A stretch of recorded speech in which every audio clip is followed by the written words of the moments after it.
Hello, and welcome back to my kitchen. My name is Ridley, and this is my kitchen, how I found it. We're going to be continuing our little tour of the world with our second stop in Italy. So last time we visited Emilia-Romagna. Today we're moving on to Campania, Italy, and we're going to be taking a look at Neapolitan pizza. So a couple of fun little facts about Neapolitan pizza. It sort of evolved from a long history and tradition in Europe of people eating things on a standard flatbread with a variety of toppings. Specifically, Neapolitan pizza sort of evolved in the late 1800s after tomatoes had been brought to Europe from the Americas, and they were really originally not taken very well. So when the first tomatoes arrived, they were thought to be poisonous and were called poison apples.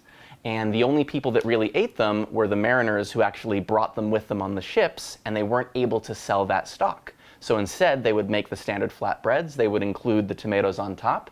That actually took off and became very popular with the aristocracy. So it was originally more of a wealthy person's dish. And then slowly, as the availability of tomatoes and the availability of all the other ingredients became more and more readily accessible, people started doing it just as a daily thing, and it became sort of a traditional, you think of pizza, you think of Italy.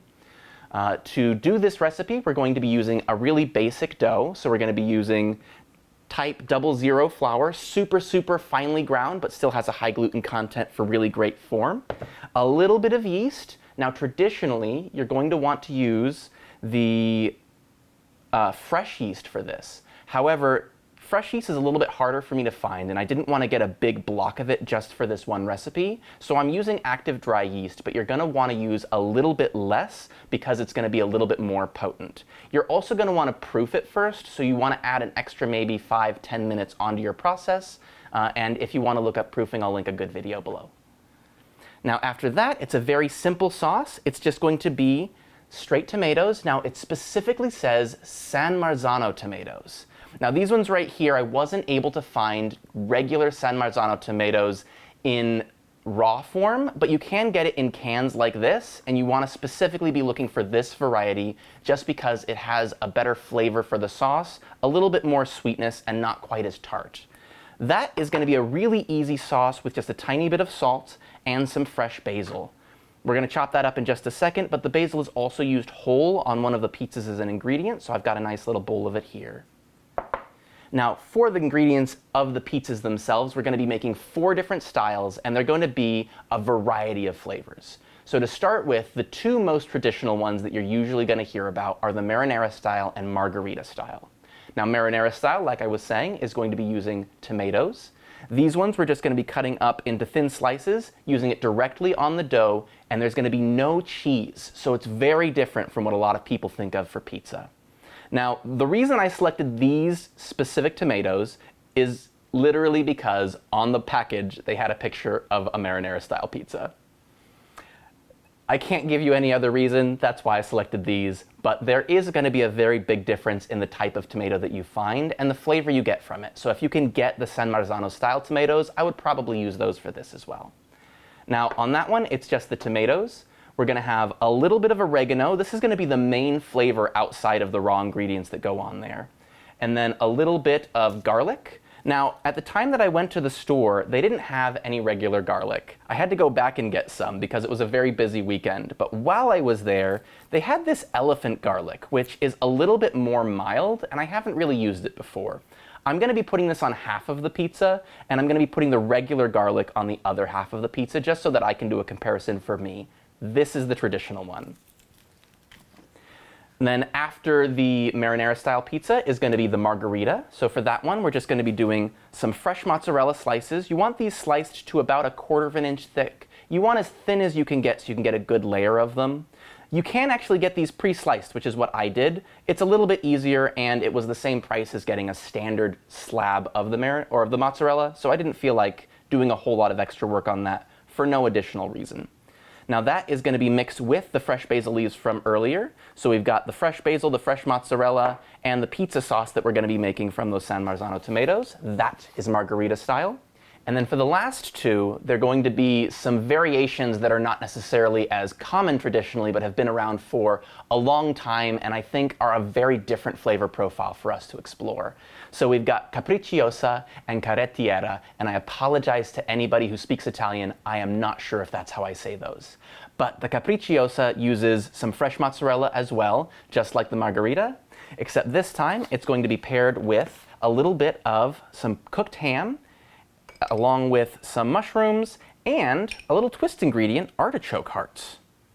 The Carrettiera, on the other hand, is going to use this other cheese here, which is smoked provolone. Now, if you'll notice, I have these flat ones and I also have the shredded. Now, the reason for that is when I was originally looking, I could not find these slices of smoked provolone, and so I had to find a shredded one.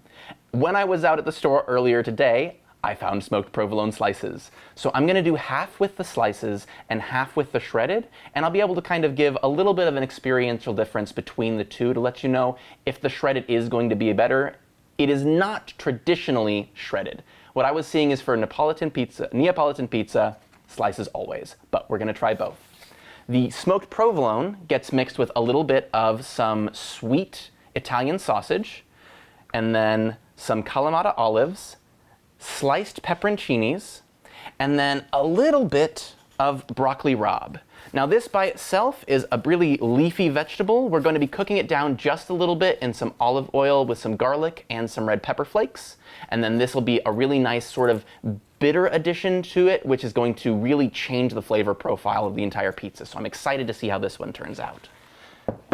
So we're going to start by making some dough. That then needs to rest. We're going to ferment it overnight to give it some time to really develop some great structure inside the dough.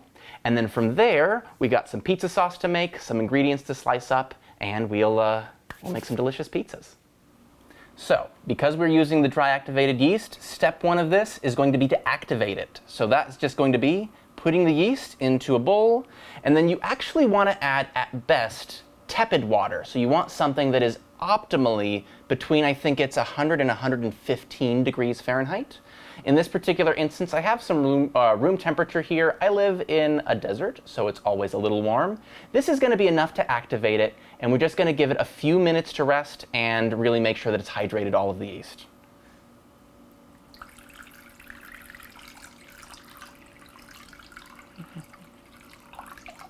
Now, along with this, I'm going to add a small amount of the flour. This is going to allow it to start mixing in and also utilize some of the nutrients from the flour itself to help activate the yeast, as that is going to be really the only sugar source for it moving forward.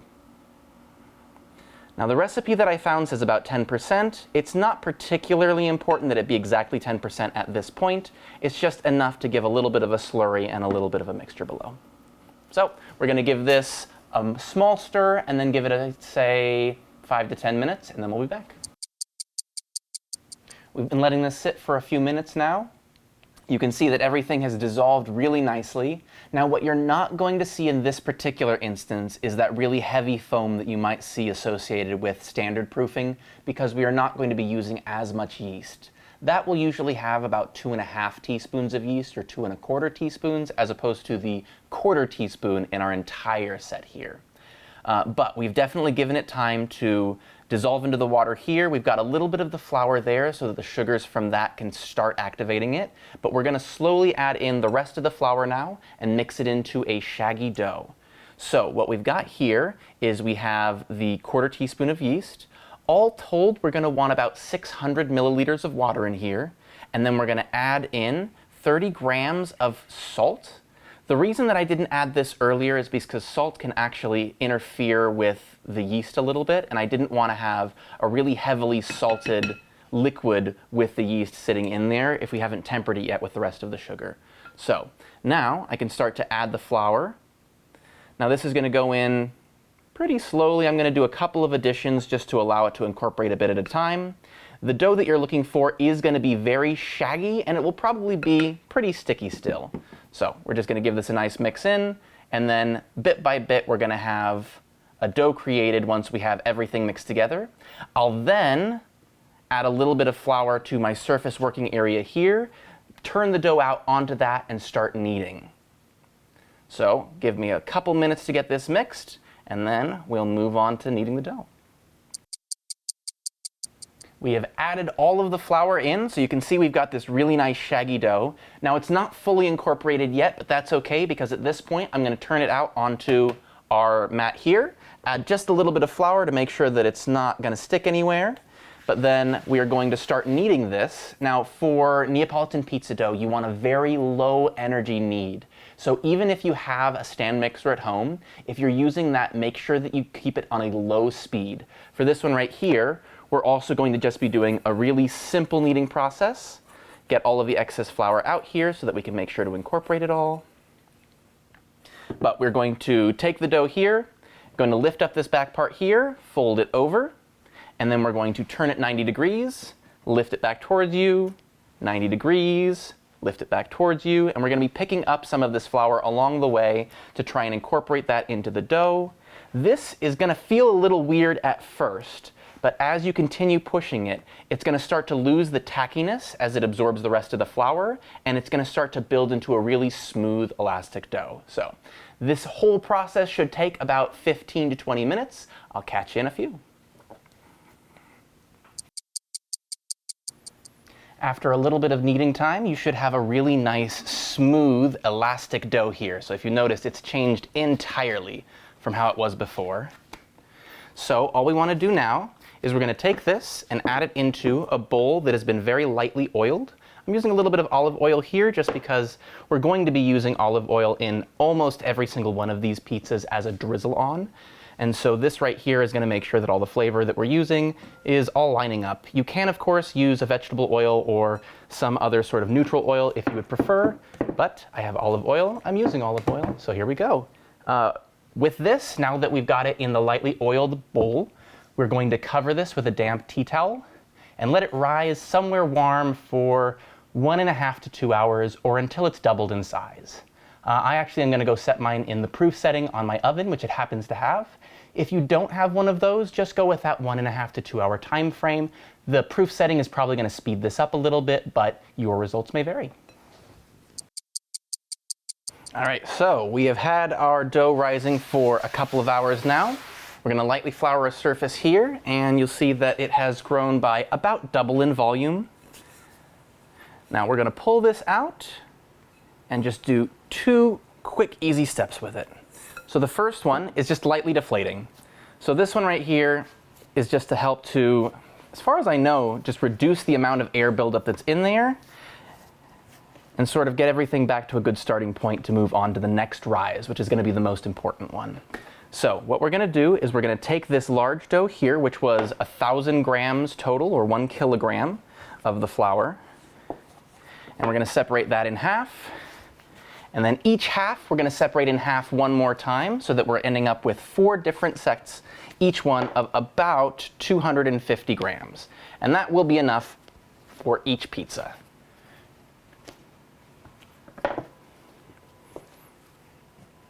Now to get them ready for this last rise, you want to form them into a tight ball. And there is a method to this which I definitely have not perfected, but is not terribly difficult. And so what it is you want to get it on the surface, and then you're going to be moving it back and forth between your hands. And if you notice, while this hand is moving this way, I've got the dough rotating with it very slightly. And what that's doing is this side is getting pulled under as I'm rolling over.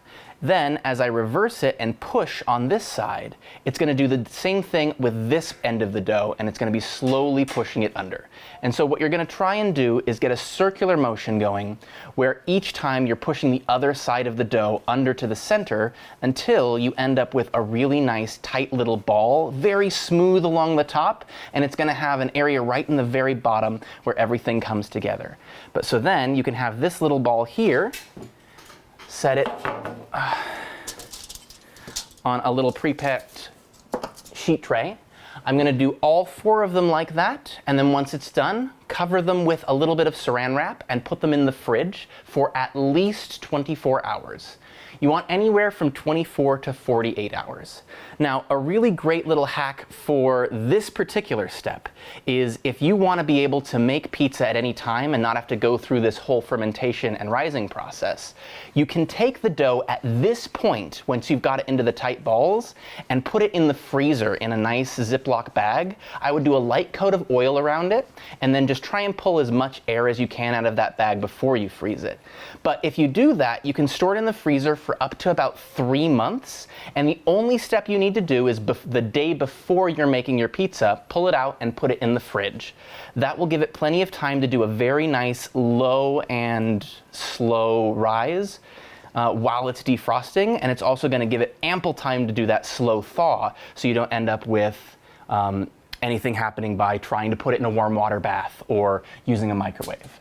There are different processes that I found online where you can use a microwave. I've seen different ways that you can thaw using a water bath, but everywhere generally consistently says, let it thaw overnight and it'll be perfect.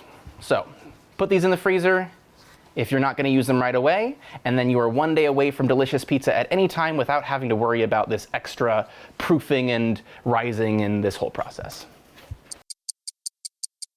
So I've got these separated, and then you do want to make sure that you don't let these dry out. So there's a couple of options for this step as well. I use Saran Wrap, but you can also use a lightly damp tea towel like the one that I was using earlier over the bowl.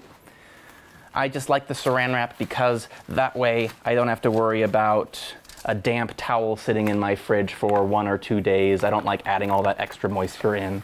This way I can keep it nice and clean, but still keep it very sealed. All right, so these are going to go in the fridge for minimum 24 hours, up to 48, and then they'll be ready to be pulled out 2 hours prior to making your pizzas so they can come to room temperature. Next step is to get just the last few ingredients ready that didn't come pre-sliced or pre-prepped for how we need them for the sauce or for the toppings. So first thing we're going to do here is I've got a little bit of basil. Now we're going to want the basil inside the sauce, but for that we're not going to want it in these giant leaves. So an easy way to handle basil is to take a few leaves and you're going to want to roll them up into a nice tight little ball here, and then when you cut in from the side, you're going to be going through all of them simultaneously to get them into these nice little ribbons. After we've got them in ribbon form, I can go back again across the other direction, and it's going to get us some really nice quickly shredded basil without having to go in and do each leaf individually or worry about any extra tools. And so here I can kind of separate everything together. We've got some nice shredded pieces of basil.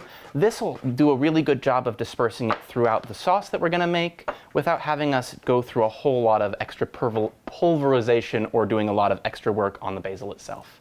So I'm going to do another few leaves here to go in the sauce.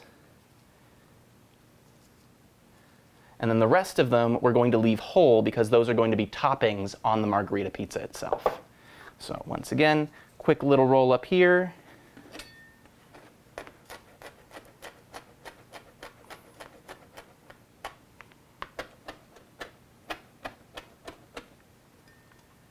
And you've got a very quick shred on your basil.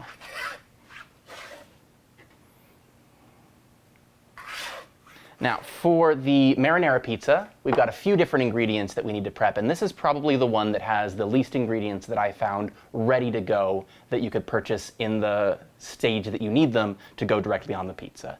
So, for these ones, we're going to use the sliced tomatoes. Now, it's really as thick as you want them. These are going to be the main and primary topping, so this is going to be the main flavor that you're going to be getting for the marinara. Just be careful you don't slice yourself up, but they do not have to be pretty, they do not have to be perfect, we just need nice, thin, uniform slices. So we're going to get a few of these together. I'm going to do just this amount of tomatoes right here, which I think should be enough to cover the one pizza that we're making. And then for the garlic, same thing, we've got the elephant garlic right here, and I'm also going to do a couple small little bits of the regular garlic so that we have both of those 1/2 each. We can do some comparisons. And then for the elephant garlic, I'm hoping that I can process this the same way a standard garlic does. That actually worked pretty well. So a nice little smack there will help to remove the paper. I'm going to cut off this a little bit more stocky, less tender end to it. And then for these ones, in order to get the flavor dispersed nicely, I'm going to also do very thin slices across it, the widthwise this way, so that that way we can kind of have some fairly decent, nice paper-thin slices of garlic that we can spread easily without having an incredible concentration of garlic in any one spot. I'm going to do something very similar with the regular garlic, but instead of doing it widthwise like this, I'm going to go lengthwise, just because that way we're going to have similar footprints between them, or kind of as close as I can get with, I mean, this enormous cross-section of garlic that you get from the elephant garlic. Now, with the elephant garlic, I think because we're doing half of the pizza, that I can probably get away with just half, or with just a single clove of the garlic itself. For the standard garlic, I'm thinking it'll probably be closer to 3, depending on the size of the cloves I can get out.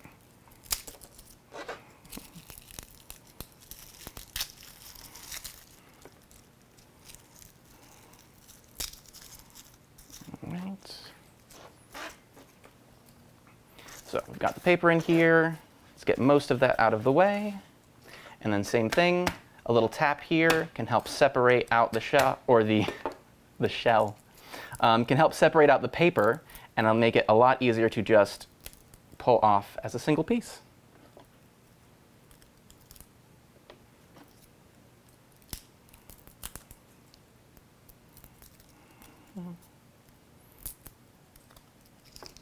All right, so we've got those ones set up. We're going to go across these ones, but take that stocky bit off, and now go lengthwise. Same thing, we're going to want those thin slices, because I don't know if you've ever bit into a single piece of garlic by itself, but it can be very overwhelming, and we don't want to take away from the rest of the flavors. We want to amplify and add to them. All right, so we've got our elephant garlic. We have our regular garlic. We've got our full-size basil leaves. We've got our chopped up basil leaves. We have the tomatoes sliced down, and that is all of the processing we need to do for these ingredients. So our next step is going to be throwing together some sauce, and once the dough is out of its rising stage, we can flatten it out and make some pizzas. All right, so the broccoli rabe that we're using for one of those specialty pizzas is an interesting vegetable related to mustard. You'll oftentimes see it with mustard greens or collard greens. It's got some pretty thick, kind of fibrous stalks to it. And so for this one, what we're going to be doing is we're going to be prepping it just a little bit before we put it on the pizza.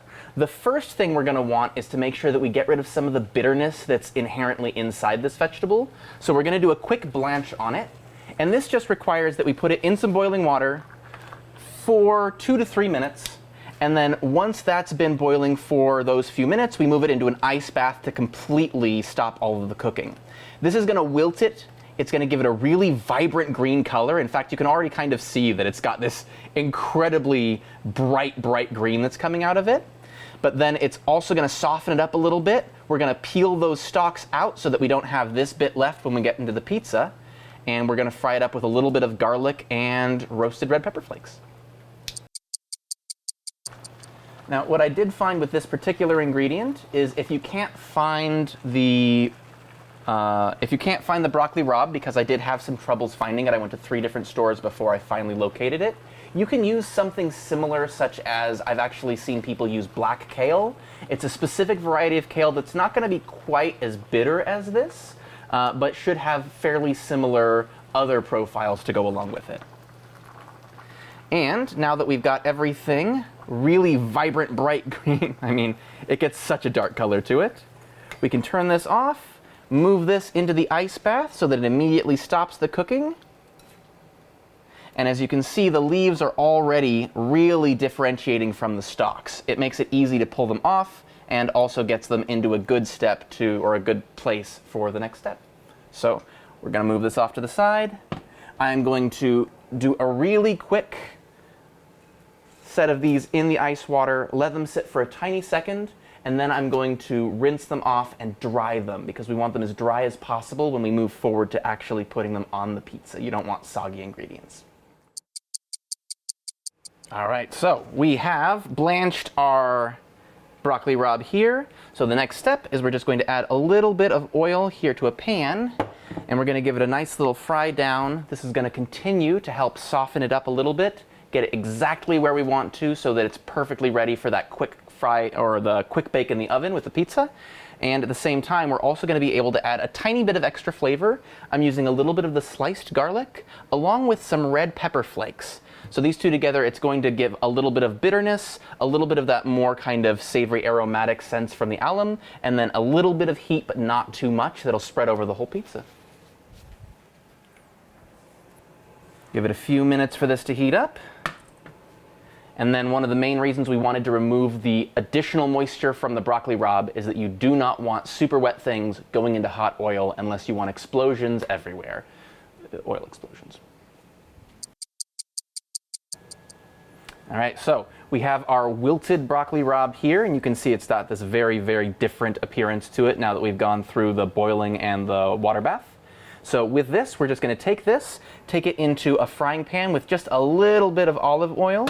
This is going to be important that it be dry at this point because you do not want wet items going into hot oil. I've tried to do as much as I can. There's still a little bit of moisture left, but hopefully it's not going to be anything crazy. Now, along with this, we're going to take a little bit of the garlic that we had from earlier. That's going to add some nice aromatics to it. And then also a little bit of red pepper flakes, tiny bit of heat. Now, this is going to be spread across the whole pizza, so we don't want it to be spicy necessarily, but we want this really good mixture of spice and aromatics and a little bit of bitterness coming from the broccoli rabe. And then this is all just going to be spread across the pizza with the more savory ingredients of the sausage and the pepperoncinis for some tanginess. It's just a really interesting mix of flavors. I'm very excited to try it. Now this fry down right here is just going to be for a few minutes. Once again, this is just to help tenderize those leaves. It's going to be removing a little bit more of the moisture that's inside them so that it doesn't make the pizza super soggy. And then after we're done with this, I'm also going to pull off some of these stocky bits here so that we're left just with those nice tender leaves.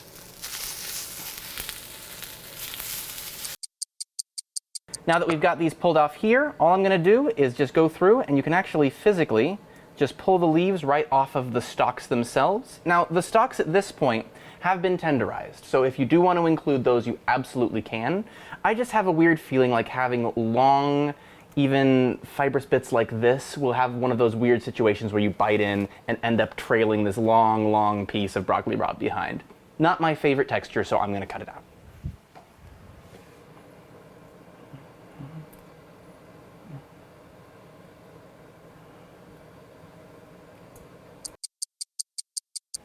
Now, a really big difference between traditional Neapolitan pizza and what we're doing here today is traditionally Neapolitan pizzas are going to be done in a brick wood fire oven, or I guess a brick oven doesn't necessarily have to be wood fire, but traditionally that's what you would look for. Now, the reason that that's important is a brick fire or a brick wood fire oven can get between 600 and 900 degrees Fahrenheit. And I hate to say it, but my oven here cannot compete with that. So what you can do here is technically a full official Neapolitan pizza should be cooked for about 60 to 90 seconds at 700 to 800 degrees Fahrenheit. What you can do instead is we're actually going to use a little bit of a trick, which is called a pizza stone. And so what this does here is it is a stone that will retain heat inside the oven. You can get it, you preheat the oven with the stone inside. I don't know why I'm using an oven mitt. I don't have an oven. But good habit to be in. So what this does is when you put the pizza on top of it, because this retains the heat really, really well, it's going to give that really great cook to the bottom of the pizza. It's going to make sure that it's against that high heat for a longer period of time, because normally if you put the pizza just on the grates or on, say, an aluminum tray, the tray itself is going to lose heat almost immediately as soon as the pizza is on it. This will keep that heat and therefore give you that better texture for the underside of the pizza. Without this, you're going to have a softer crust. It'll still be delicious, but you're going to be losing out on some of that crispiness. All right, so we're finally at the position where we can start putting some pizzas together. This means that we're going to need the last step, which is going to be our sauce, and this is the simplest pizza sauce that you've ever seen. We're going to take that 1 can of the San Marzano tomatoes. I have a 28-ounce can here, so just one large can will do. Now this is going to be whole peeled tomatoes. You don't want to use a puree or a tomato sauce. This specifically said that you want kind of a chunky texture left over, so you don't want anything that's been too smooth or too blended. I've been recommended to not do this in a food processor or blender and instead use a potato masher. So we're going to see how that goes. A little bit of salt going on top, the basil that we had earlier, and because these are already pre-canned tomatoes, it's actually incredibly easy for me to get in here and break everything apart, and I am not having any resistance problems at all breaking these tomatoes up. So that is our tomato sauce. Very simple, very easy, very rustic, and very fresh. Full disclosure, because the dough takes an entire day overnight to rest in the fridge, we actually made a quick set yesterday so that we could move directly into making some pizzas. Now each of these is going to be about 250 grams. Each one should be good for one pizza. And because I pulled it out a couple of hours ago, it's just about at room temperature, a little cool. You don't want to be working with fresh from the fridge dough. The coldness can severely impact its ability to be shaped and can just make this whole step more difficult. So I have already floured the surface here. I'm going to go a little bit on the top, and then similar to how it was a very low energy kneading, you also don't want to put a whole lot of energy into the dough at this point. And so I've seen multiple places that say, do not use a rolling pin. You don't want to get this flattened out super thin. It should all be done stretched by hand, and there's a couple of different techniques I've seen that seem to work well with that. The first one is to overlap your hands like this, and this is a good way to start the dough. You can then press into it from the center, moving outward. And what this does here is it helps to also shape the crust around the outside while you're going. So I'm doing a little bit of rotation at a time, flipping it occasionally to make sure that I keep it even on both sides. And we're going to keep moving this outwards, trying to be as even as possible with the entire thing.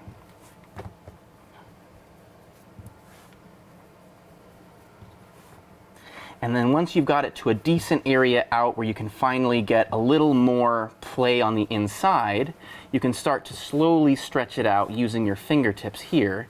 But you want to try and keep that dough or the crust in place. So this is where we're going to be forming the crust that ends up towards the edge of the pizza, is we're actually building it in as we stretch the dough.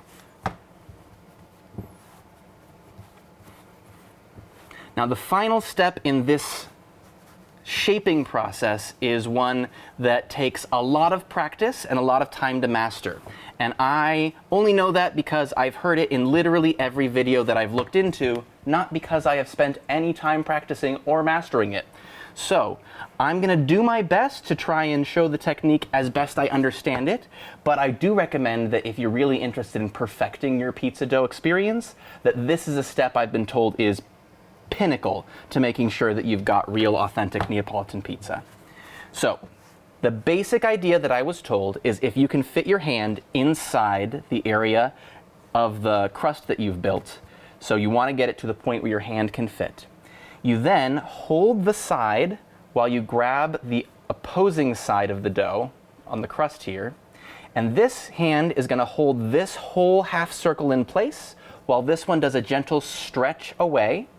You then fold it over the top of your hand here, pick this up, and lay it like that. And so that is going to rotate at 90 degrees.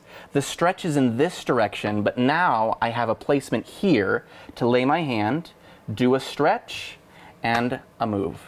So if you watch videos of people who are good at this, they do the entire thing in the air. So if you've seen the people that are just flipping the pizza dough back and forth, this is the step that they are actually making. It's supposed to evenly spread out the dough, retain that really nice crust, but at the same time not give you any tears, not give any damage to the dough, and give you a really nice even experience.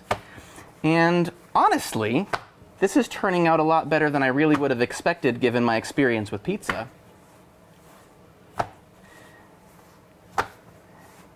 I can definitely feel that the inside is kind of stretching nice and evenly, which I've struggled with in the past, because when I've rolled out dough, I oftentimes end up with ovals, or it's really thin over here. This is absolutely not going to be perfect, but I feel way more confident with this, even though I haven't really done it much before. So that's kind of a cool thing to experience.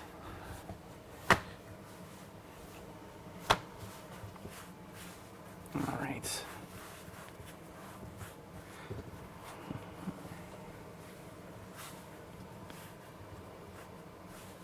Now here, I have got it out to about 12 inches. I'm not actually sure how large these pizzas should be. I'm aiming for about 13, maybe 14. So I'm gonna go just a little bit more on this, try and keep everything nice and smooth, and we'll see if we can't get a pizza out of it. All right, and we are... Okay. Well, the oven is preheated, so we're just about ready to put the pizza in. Yay. And that's a pizza shape. So from here, we're going to be doing the margherita pizza first. This one is a pretty simple step. We're going to just take some of that tomato sauce that we made and do a nice layer on the pizza dough.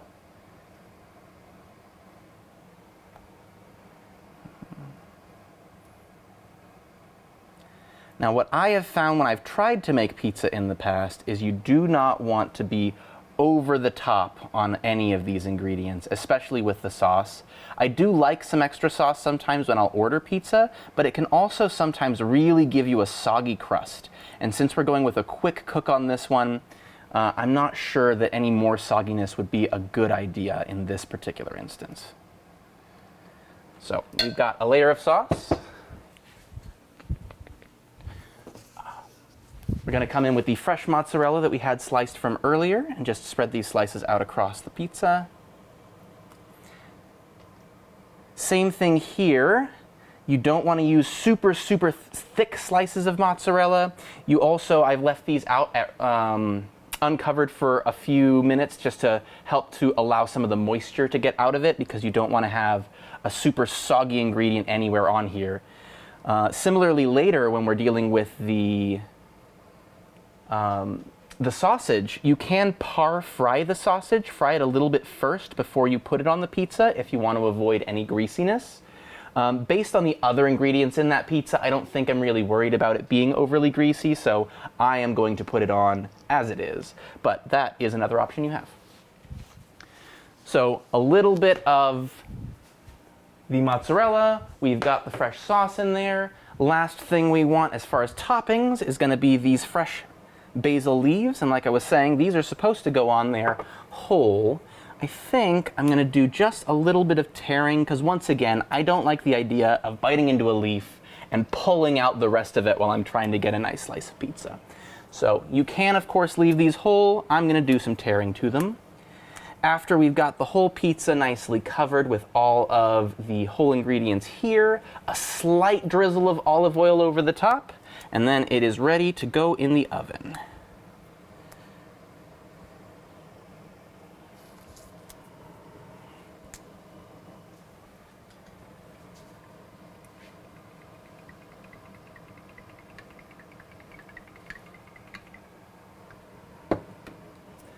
So, to give you a quick heads up on the oven setup that we've got for this cook, I have the pizza stone in there preheating as high as my oven will go, which mine goes to 550. A lot of times ovens only go to 5 or 450. So whatever you can do, as hot as you can.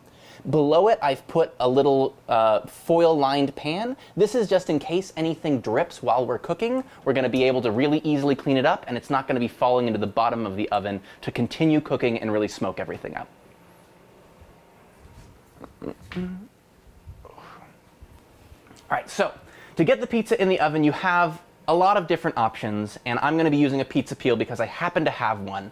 If you don't have one, because it's not a common piece of kitchen equipment, an easy thing that you can do is when you are prepping your pizza here, you can lay a little bit of parchment paper down, have everything set up on the parchment paper, and then you can move it on the parchment paper directly into the oven onto the pizza stone. The parchment paper is oven safe, so you can just leave it in there, and then it'll also make it easier to come out.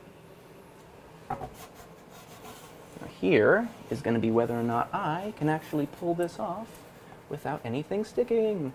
The answer is probably no, but I'm going to try my best.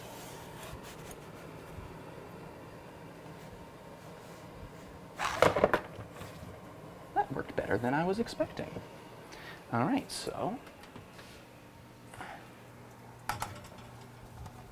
Ooh, hold that thought.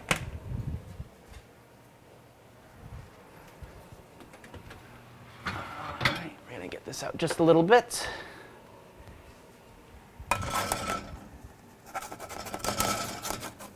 Get it onto the pizza stone. We're going to close this up, start our first timer, and we're going to give this about 5 minutes. So we're going to do 5 minutes on one side, and then I'm going to knock the temperature up to broil. We're going to then let that cook for a little bit longer. So the initial 5 minutes is to give it that 60 to 90 second equivalent in a 700 to 800 degree furnace. And then the broiler at the very end is going to help us crisp the top, because something that's really, really specific about Neapolitan pizza is it should have lightly charred bits to the crust, and you can't really do that with just the oven as it is. So broiler is your friend. All right, so it's been cooking for a few minutes now here. It's been about 5 minutes. So I am going to be canceling this, setting broil to high, and giving it another couple of minutes just on the broil setting, so that way we can get a little bit of that char on the top. Now in this particular instance, I always have to say, if you are using your broiler, definitely watch it. The reason is that every broiler is different, and I have had some that are really, really crazy, some that take a long while to heat up. This is on the crazy side, so I have had things go from fine to burned in 30 seconds. Beautiful. I've had this in here for about 5 minutes of cooking, 2 minutes of broiling, and that is fantastic. So this is what we were looking for. We wanted a little bit of, let me put this over here. A little bit of char on the crust right here, but it's not burned at all. And then at the same time, it's still nice and soft around the edges without it being too crispy and too heavy. Beautiful. Then we prep it for the next one. We're moving it back up to high heat, 550. And then it can work on that while we are prepping the next pizza. All right, so we have already got our margherita pizza cooking. So for this one, the marinara is going to be very, very simple. We're just going to be taking these fresh tomatoes and layering them across the entire thing instead of tomato sauce. There will be no additional tomato sauce on this one. We also are not going to be using any cheese. So this is going to be as sailor style as you can get. It is just going to be the tomatoes, a little bit of garlic and oregano for some extra added flavor, and then cook it up on a nice little flatbread. Now for this, because I had them diced in this bowl over here, there's actually quite a bit of accumulated liquid at the bottom. Same thing with the other ones. You want to make sure that you try and shake off a little bit of that extra moisture. You don't want your pizza getting soggy. All right, and then I'm going to do half and half. So we're going to take 1/2, and we're going to put the slices of the elephant garlic on there.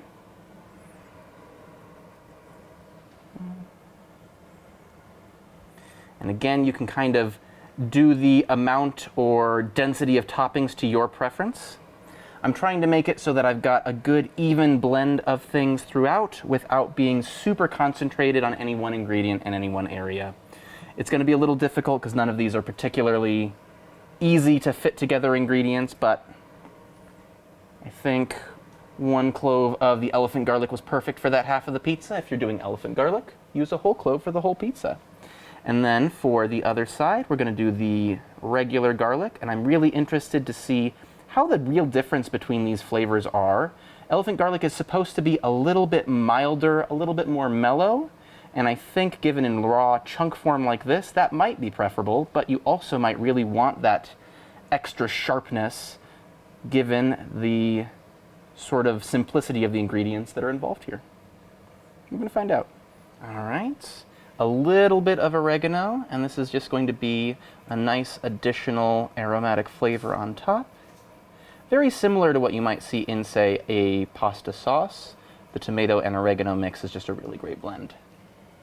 And then last but not least, we're going to go with a little drizzle over the top.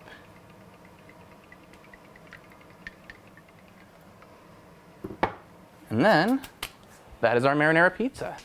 So we have already preheated the oven to the 550 degrees. I thought a little bit more ahead and better floured the underside of the pizza so it got on a little bit easier to the peel. I would definitely recommend that for all future ones. And now, same thing, back onto the pizza stone, 5 minutes in the oven, just about 2 minutes on the broiler or a little less depending on how crispy you want the crust to be. And that went on so much nicer. Thank you, flour. All right, in we go. Timer, 5 minutes. And we'll be back in 5. All right, marinara should be done. Yeah. All right, and here we've got our half standard garlic, half elephant garlic. Excited to see the difference. All right, so we are now moving on to the Capricciosa pizza. Hope I said that right. Now this one is going to use our tomato sauce. So we're once again just going to put that layer down. Don't go too crazy, but just make sure that you have nice coverage. You want to have that really bright tomato flavor in every bite, but you don't want to have only a mouthful of tomato because once again, we didn't really cook it down. There's just tomato, salt, and basil. It's very, very simple so that you can enjoy the flavors of the ingredients that we're putting in.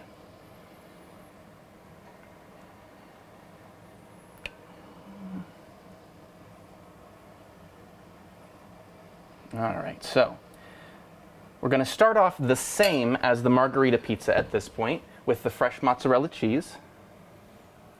Once again, nice thin slices all the way around. Get the coverage where you want.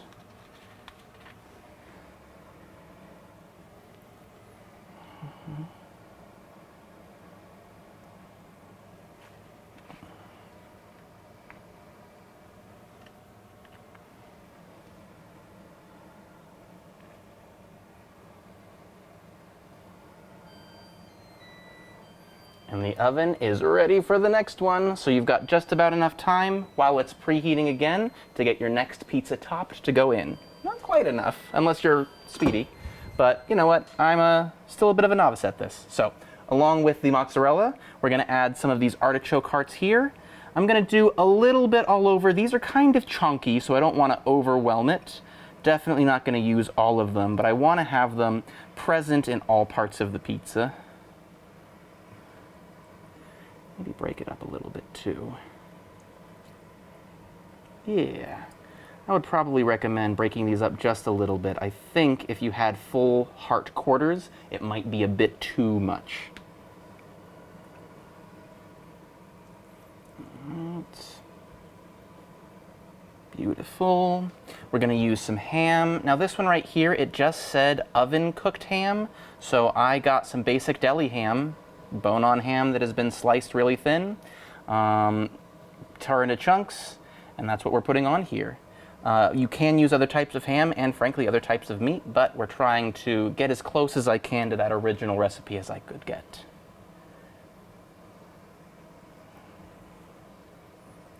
Right. And a little more ham. And then last but not least, or probably last but least, just to be very clear for the rest of this series, I hate mushrooms. It doesn't mean that they don't have a place for some people. And for some people, that's on pizza. For me, they live in the woods, and that's a good place for them to be when I am not in the woods. However, in the meantime, I am going to still be trying these. I will still try a bite of this pizza, but Just so you know, I have roommates that live here who love mushrooms, so this will not go to waste. But don't expect me to be happy when I take a bite. All right. Now this is looking to be the chunkiest of pizzas so far. It's got a lot of stuff on there. Let's see how that turns out. So again, I did a flouring of this. Hopefully that will assist in me getting this on the peel without any issues.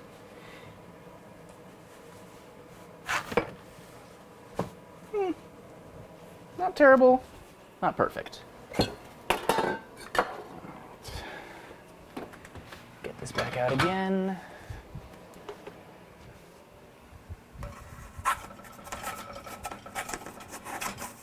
And onto the peel.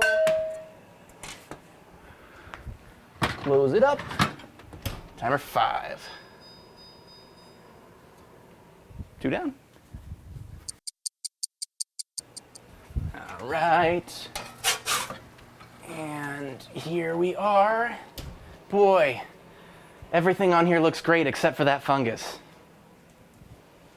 All right, so we are on to our last pizza here. Now this one is also going to be using our fresh tomato sauce. So we'll put a nice layer of this down. Now this one is going to be a really big change when it comes to the cheese. So this is the only pizza that we have that uses the provolone. And once again, it specifically requested smoked provolone. I had a little bit of difficulty finding smoked provolone, which is why we ended up with this shredded / sliced debacle. But it also gives me a good opportunity to do some comparative testing. So I'm going to try it with the shredded, with the sliced, and kind of see how that changes the effect on the finished pizza itself. So it'll give us an opportunity to try something new. This recipe here is actually also kind of nice because that 1 can of tomatoes, really quick, was able to make enough sauce for, I would say, another 2 or 3 pizzas. So this one recipe could really be enough to do individual pizzas for 5 or 6 people if you wanted to, and be able to really make some easy, different varieties to it. So we're going to do half is this shredded smoked provolone.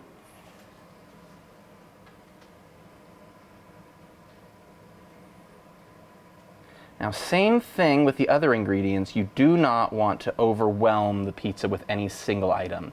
So though it's a big a big temptation to just throw all the cheese down and have it melt down, you'll end up with this really soggy, kind of greasy mess at the end because all the cheese does have some oil content to it. Now on the other side here, we're going to be doing these slices, and I'm just going to get it in there kind of as best as I can. All right, from here we have the Kalamata olives.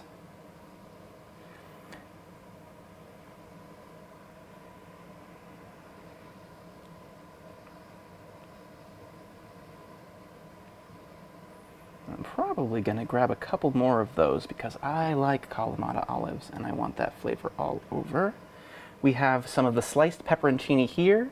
Now this is just something we want to kind of dust lightly over everything. Little bit of that tanginess from the pepperoncini. Without too much in any specific area. And then along with the kind of vinegariness of the pepperoncini, the pickled flavor of the Kalamata olives, and the brightness of the tomatoes, something that will really help to bring that down a little bit is going to be that broccolini that we prepared earlier. And so this we're just going to spread all over. I did cut it up just a little bit because same thing, I don't like the stringy bits. This will make sure that if you get a bite of it, you're going to be able to pull the bite away and enjoy the full flavor in your mouth, and none of it's going to be hanging out and, you know, disturbing your kittens.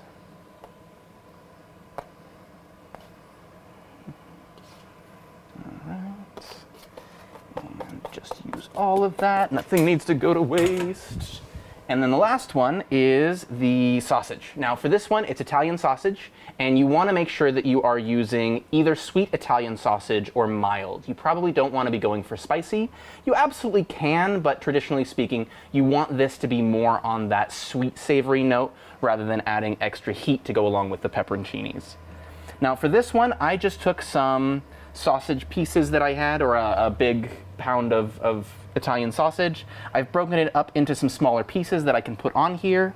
Now you do want to make sure that you keep these fairly small because you're going to be letting them cook in the oven.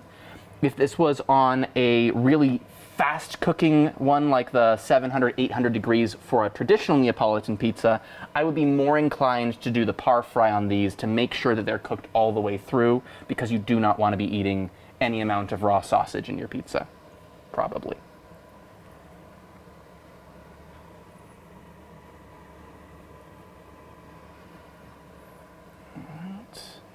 And let me give a quick rinse here.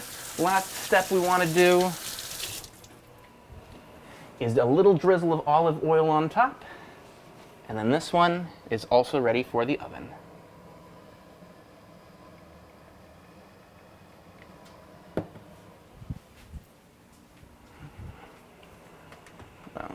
Let's do the steps in order.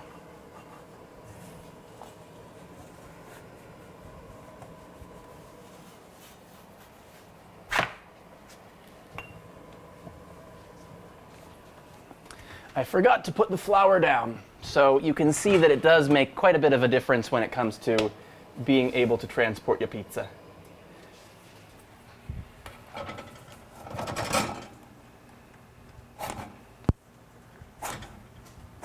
Ooh, definitely makes a difference, everybody. All right, I kind of rerounded it. Let's hope for the best.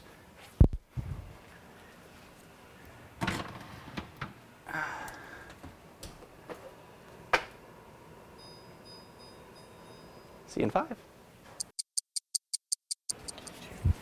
All right. So we've got our final one here, which I believe is the Carrettiera. Already looks very different. All right.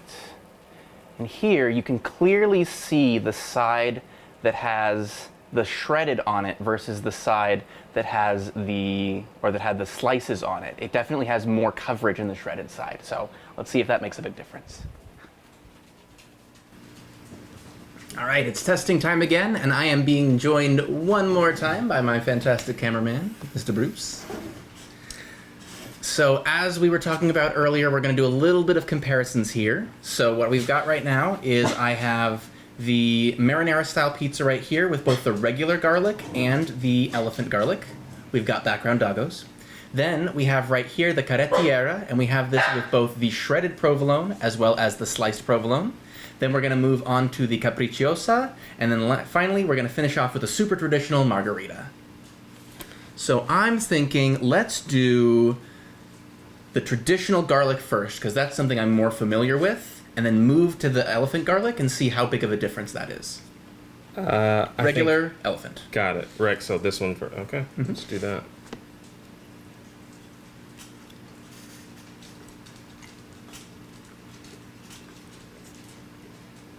So first thing is that the dough, or the crust, it's got some structure on the bottom, but it's still got a nice chew to it, which I appreciate. It's not really crunchy or crispy along the bottom. It's just nicely toasted. I agree. Now for me, all of it kind of just slid off with the first bite for all the tomatoes. Maybe my teeth, I didn't file my teeth so they weren't sharp enough to just cut straight through. Like the sailors. Right. So, it was still really good. There's not still really good. a ton of flavors going on here, but all of them are incredibly important. They're brought out very well. I can really taste the garlic, because that's one of the 3 ingredients. Right. Right. There's not a lot going on in there, but it's delicious. Now, I don't know if I would order this somewhere, but if somebody put this in front of me, I would have no problem taking it out. Same.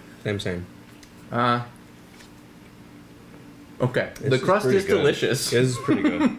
I'm not going to be eating all of the crust right away because I want to make sure that I can make it all the way through the pizzas. Probably a good call. All right, so next one is exactly the same pizza, but this one was the elephant garlic instead of the regular garlic. All right, here we go.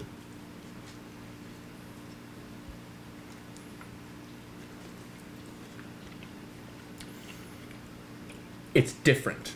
It is a different garlic It's flavor. very different. Highly different. So when I was reading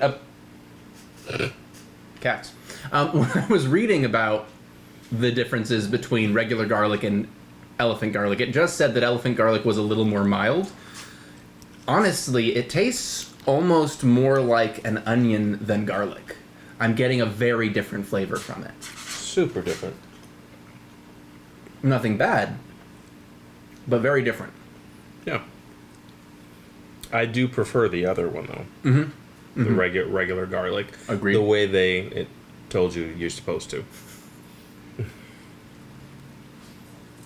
You'll never know if we don't experiment.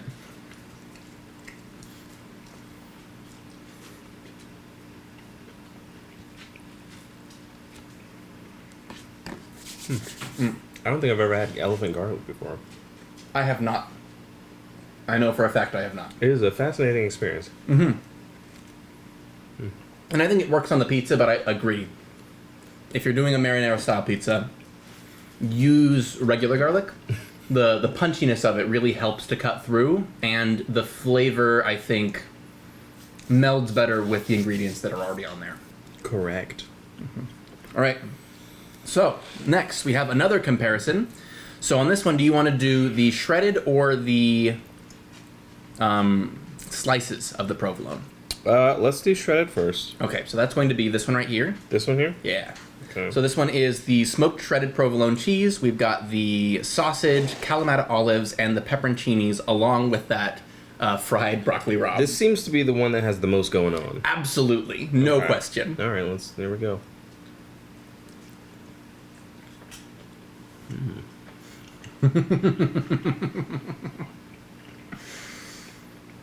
I don't know what's happening in my mouth, but I really like it. It's really good. If I were to look at a picture of this, there's no chance I would I would 100% order this in a pizza place. Now, knowing what I know now, probably. But I'm more of a meat lovers kind of guy, so when I see green things on the pizza, I'm just like, I'd rather have more meat instead. But I like this. It's really good. It goes beyond just not hating it. I love it, kinda. Everything is important. All of the Like, I can taste all the things. Yeah, all individually. And there's a lot going on here, so that's a lot. It's like a party in your mouth that just keeps going. The fumes of it just keep, And the little bit of red pepper in the broccoli rabe, you can taste it because the oil suffused everything. Just had a bite of that. It's not spicy, I didn't taste it in the first bite, but the second bite just now. but it has got that the like pepper. red pepper feeling to it. This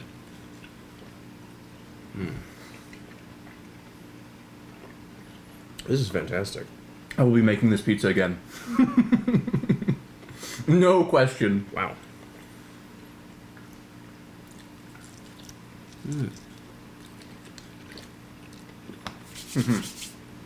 Definitely the juiciest so far.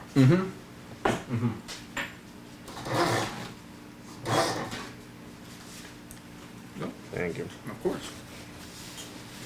All right. So this is the Carrettiera with the shredded provolone. Now this one had a little bit more of a smoke flavor to it, and you can really taste the cheese on this one.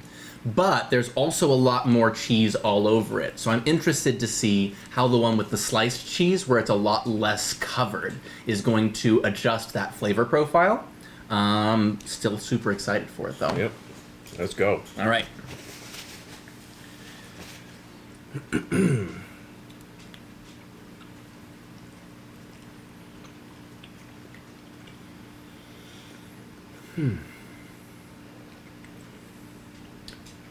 It's still super prevalent. I'm not really noticing a huge difference between them. The amount of the texture of the cheese is different, but the flavor is just as strong. I agree. The flavor of the cheese is not different. I feel like maybe the difference in the slice between the two was different because it felt like there was more going on in the first one with the shredded cheese. I can see that. That could have just been the grouping. Fair. Of the particular slice. This one was also the messiest for me to get in and out because I forgot that extra layer of flour. So some of the toppings shifted around when I put it in there. It wasn't as evenly distributed as I might have liked. But still really spectacular. good. Yeah, it's still really good though. This is definitely something where if you have not tried this combination, I would recommend. And pepperoncinis are really good. And important. And something I have never put on a pizza before. Wow.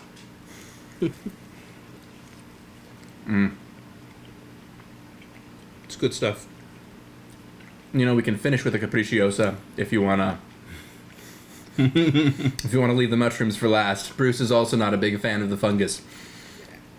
But Mostly neutral, but I mean, we'll see.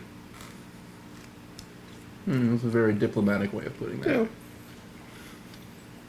Well, I mean, most of the time I can just ignore mushrooms. I'm not a huge fan of the flavor of mushrooms by themselves, so I'm not sure who is. My family. Yeah, well, I say let's do the mushroom one next, and then we can finish it off with not mushrooms. I like this plan. All right, you ready? Use this time to collect yourself. Yeah. And I'm just enjoying the high that I'm just coming off of as I am prepared to Probably should have dump done myself that. into the ice water of whatever this is. We should have done that last comparison between the two last, I think. All right. It was definitely the best. Capricciosa pizza. we have another half of pizza over here. I'll make it work. Okay. If I'm not full by the time, I'm probably going to be full. Artichoke hearts, ham, mushrooms, olive oil, fresh mozzarella. Let's do it. Get a good mushroom in there. I'm try to get one of these artichoke hearts because that doesn't sound good, but let's see if it is. The artichoke hearts are by far the biggest flavor. I didn't taste the mushroom at all. The artichoke heart just obliterated the flavor of that mushroom. That's what I'm saying. The mushroom flavor is really mild, but if all you have is mushroom, it's not a great taste for me. Well, and but usually, in most cases, it can just be overwritten by everything else, so I can just ignore them. So I disagree with that because when I was a kid, I had a dad who didn't believe that I really didn't like mushrooms, and he thought that maybe it was a texture thing or something like that. So he would hide them in dishes, and multiple times I've been able to taste the mushroom by itself with it completely hidden in the dish, like you would not know. But in this case, the artichoke is just that overwhelming of a flavor. Granted, I can take a bite over here that's not going to have an artichoke heart piece directly in it, so we'll see how it goes with the ham, but I also didn't really taste the ham.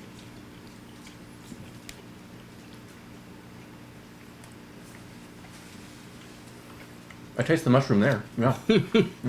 I think this is still a really solid pizza. For those of you who don't really care whether or not mushrooms are a thing, Absolutely. this is still really good. I'm going to finish this slice, and it still has mushrooms on it, so that says something.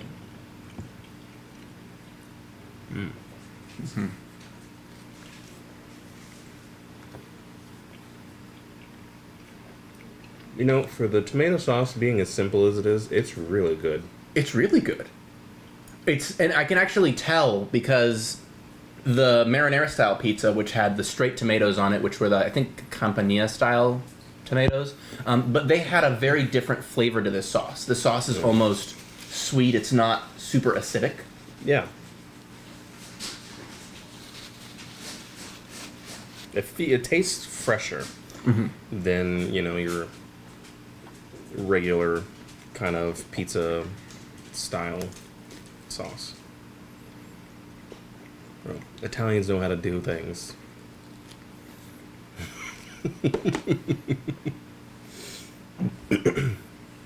You ready to move on? Cleanse the palate? Yeah. I usually don't power through 6 slices of pizza just sitting like... Okay, I do. But I spread it out more. All right. Margherita. Now this one is the most traditional that I could find next to the marinara, and is the most iconic Neapolitan style pizza. So I think it's a good one to end on. All right, here we go.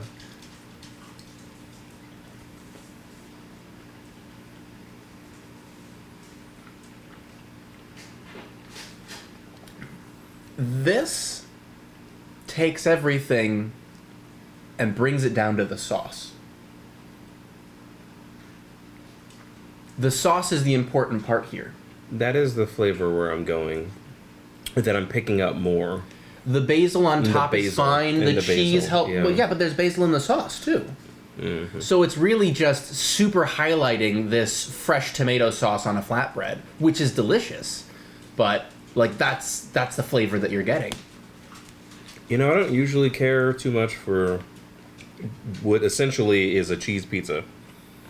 But I think with the extra flavors it's got going on, which is basically just the tomatoes and the basil, like the freshness of how the tomatoes taste. I think it brings them all together pretty nicely into like a higher experience than a regular cheese pizza would.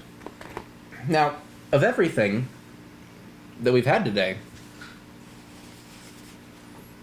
I would be fine if anyone served any of these pizzas to me. However, the Carrettiera is the only one that I would actively seek out and order again somewhere. To see how they make it, to see the different style of it, because it was so good and so different from what I'm used to, especially on a pizza. It was also a cut above the rest here, for sure. But they were all pretty good. All right. Well, this has been our trip to Campania, or Campania? Campania. Campania was the name of the tomatoes. Campania. Our next step is going to be trying a polenta. So, we're gonna... I don't even know what that is, but it sounds good. To be fair, I'm not sure I know either. But I know that that's what I've decided on, and now I have to research a good recipe for us to make for next week. So, thank you very much for joining us. I can't wait to see you next time, try something else new, and we'll see you with some polenta.